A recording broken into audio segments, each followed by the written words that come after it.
Welcome to Sahi classes. आज हम पढ़ने वाले हैं इम्पोर्टेंट नेम रिएक्शंस, यानी हम इम्पोर्टेंट नाम वाले अभिक्रिया जो हैं वे हम पढ़ने वाले हैं। तो इसमें हम आज पहला पढ़ेंगे हेल-ओल्हार्ड जेलेंस्की अभिक्रिया, यानी इसी को हम क्या कहते हैं, HVZ रिएक्शन कहते हैं। ठीक है, तो चलिए हम अपने वीडियो को स्टार्ट करते हैं।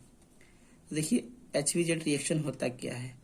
अल्फा हाइड्रोजन वाले कार्बोक्सिलिक एसिड लाल फास्फोरस की उपस्थिति में क्लोरीन या ब्रोमीन के साथ अभिक्रिया करके अल्फा हेलो कार्बोक्सिलिक अम्ल बनाते हैं। इस अभिक्रिया को HVZ अभिक्रिया कहते हैं। यानी कहने का मतलब अल्फा हाइड्रोजन वाले जो भी कार्बोक्सिलिक एसिड होते हैं वे लाल फास्फोरस की उपस्थिति में क्लोरीन और ब्रोमीन के साथ अभिक्रिया करके क्या बना देते हैं, अल्फा हेलो कार्बोक्सिलिक अम्ल बनाते हैं। ठीक है, अब देखिए यहाँ पे एक छोटा सा टर्म है अल्फा हाइड्रोजन होता क्या है। तो देखिए जान लेते हैं कि जैसे मान लीजिए मेरे पास क्या है, CH3 CH2 COOH है। ठीक है, यानी प्रोपेनोइक अम्ल है। अब इसमें हमें देखना है कि अल्फा हाइड्रोजन कौन सा है। तो देखिए क्रियात्मक समूह मेरा यहाँ पे है और इस क्रियात्मक समूह से जो कार्बन जुड़ा रहता है उसे हम लोग क्या कहते हैं, अल्फा कार्बन कहते हैं। क्या कहते हैं, अल्फा कार्बन कहते हैं। ठीक है, और उससे जो जुड़ा रहता है उसे हम लोग क्या कहते हैं, बीटा कार्बन कहते हैं। थोड़ा सा इसको आप याद रखिएगा।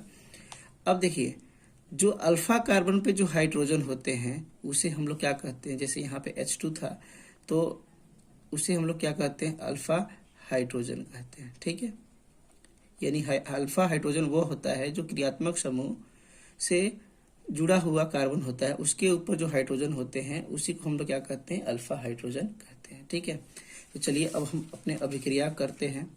जैसे मान लीजिए मेरे पास अभिक्रिया है, मान लेता हूँ RCH2COOH। ठीक है, इसकी क्रिया में Cl2 के साथ कराता हूँ। किसके साथ कराता हूँ, Cl2 के साथ। किसके उपस्थिति में, रेड फास्फोरस यानी लाल फास्फोरस की उपस्थिति में मैं कराता हूँ। ठीक है, मैंने क्या लिया है, RCH2COOH को Cl2 के साथ रेड फास्फोरस की उपस्थिति में कराएंगे तो क्या बनेगा, अल्फा हेलो कार्बोक्सिलिक अम्ल बनेगा। यानी कहने का मतलब देखिए ये तो क्रियात्मक समूह है, इस क्रियात्मक समूह पर ये आपका अल्फा कार्बन है, इस पे हाइड्रोजन जुड़ा हुआ है।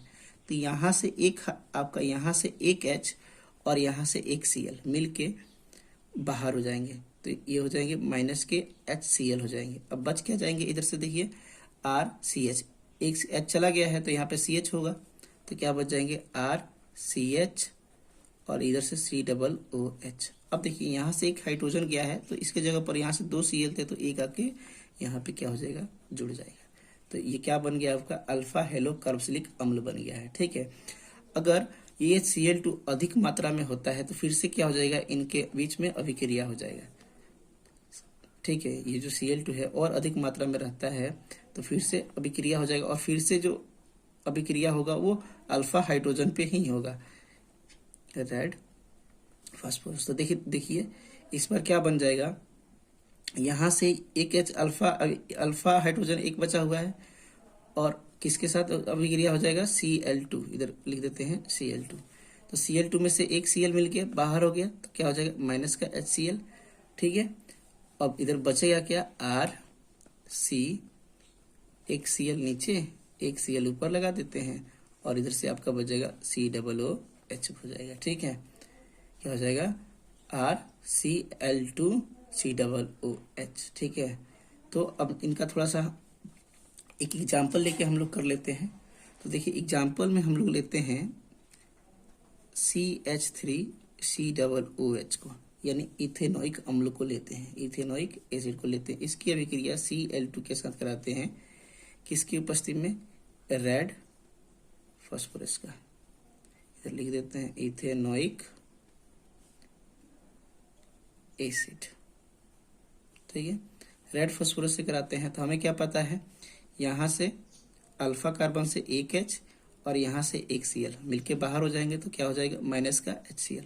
बच क्या जाएंगे, CH2 और इसके ऊपर Cl लग जाएगा और इधर क्या बच जाएगा, COOH। अब देखिए अगर अधिक मात्रा में Cl2 होगा तो फिर से Cl2 की अभिक्रिया हो जाएगी, इसकी उपस्थिति में, रेड फास्फोरस की उपस्थिति में, और फिर से क्या होगा, एक अल्फा हाइड्रोजन में से एक H क्या हो जाएगा, बाहर निकल जाएगा, एक Cl यहाँ से बाहर हो जाएगा, तो ये क्या हो जाएगा, -HCl।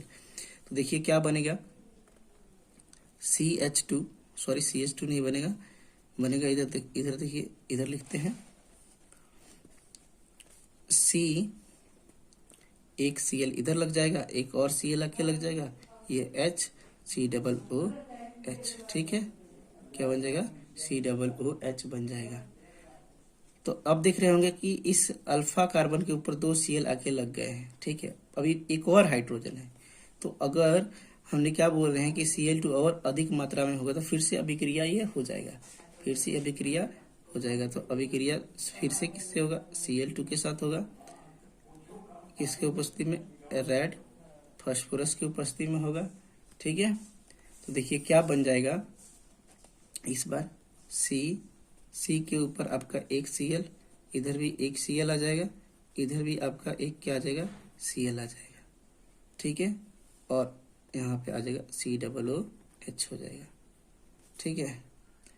तो कहने का मतलब अगर अधिक मात्रा में Cl रहेगा तो जब तक अल्फा हाइड्रोजन होंगे तब तक आपका अभिक्रिया होता रहेगा, ठीक है। तो ये देखिए, ये अभिक्रिया हम इधर से चले हैं और इधर से ऐसे आए हैं, ठीक है। तो देखिए इनका अब नाम क्या होगा, एक जब Cl आपका अल्फा कार्बन पर जुड़ा होगा तो इसको हम लिखेंगे अल्फा क्लोरो, और कितना कार्बन का कार्बोनिलिक एसिड है, 2 कार्बन का, तो लिखेंगे इथेनोइक एसिड। तो इसका क्या नाम हो जाएगा, अल्फा क्लोरो इथेनोइक एसिड, ठीक है। अब देखिए जब अल्फा कार्बन के ऊपर 2 Cl रहेंगे तो इसको बोलेंगे alpha die chloro ethanoic acid, ठीक है।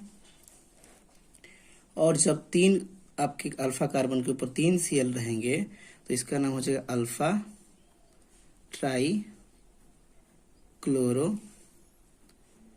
इथेनोइक एसिड, ठीक है। तो ये है आपका HBZ अभिक्रिया। आशा करता हूँ कि आपको ये अभिक्रिया अच्छे से समझ में आया हो। मिलते हैं हम अगले इंपॉर्टेंट नेम रिएक्शन में।